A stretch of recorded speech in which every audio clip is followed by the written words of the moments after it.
বর্ডারে কৃষকরা আন্দোলন করছেন এবং একজন কৃষক যিনি জগৎ সিং দালওয়াল আজকে প্রায় 44 দিন হয়েছে ওনার অনশন আমরণ অনশনে বসেছিলেন।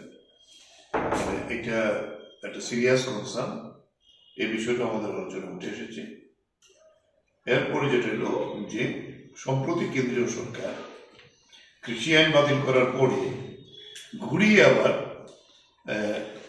এগ্রিকালচার মার্কেটিং নামে আরেকটি অধ্যাদেশ তৈরি করেছেন, পলিসি তৈরি করেছেন। আমরা যার বিরোধিতা করেছি এবং তার কপি টপি আমরা পড়িয়েছি। এই বিষয়গুলো নিয়েই আমাদের আজকের আপনাদের সামনে মিলিত হওয়া।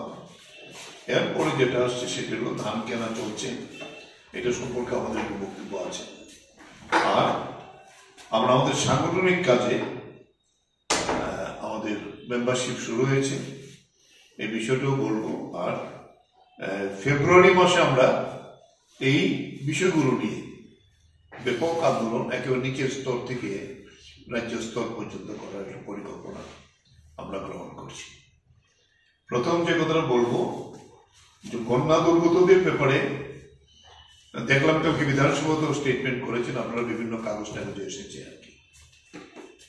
আমরা নির্দিষ্ট হয়ে বলতে চাই এইটা নিয়ে রাজ্য সরকার কি, রাজ্য সরকার কেন্দ্রীয় সরকার ত্রিপুরার বন্যা দুর্গত মানুষের এই দুর্গতি নিয়ে ছিনিমিনি খেলছে।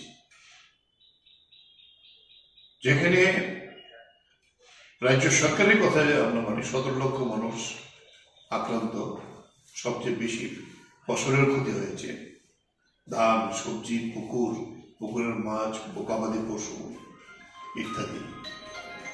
সাহায্য দেখলাম, আমরা কৃষিমন্ত্রীর সঙ্গে কথা বলেছি, সরকারের টাকা নেই বলে 1000 টাকা করে যা দিয়েছে এইটাও প্রায় 50% মানুষ পায়নি। যারা পেয়েছে সেটার মধ্যে গোলমাল আছে। গোলমাল মানে এটা হলো প্রকৃত কৃষক আছে যারা, তারা অনেকেই পায়নি। এই বিষয়টা বালি তোলার জন্য তেমন কোনো টাকাই খরচা করেনি এখন পর্যন্ত, কোনো ব্লকে না। ফসল করার জন্য যে বীজ এবং সার ইত্যাদি আমরা কথা দিয়েছিল দেওয়ার ব্যবস্থা করবে। আমাদের রিপোর্টে এরকম কোনো তথ্য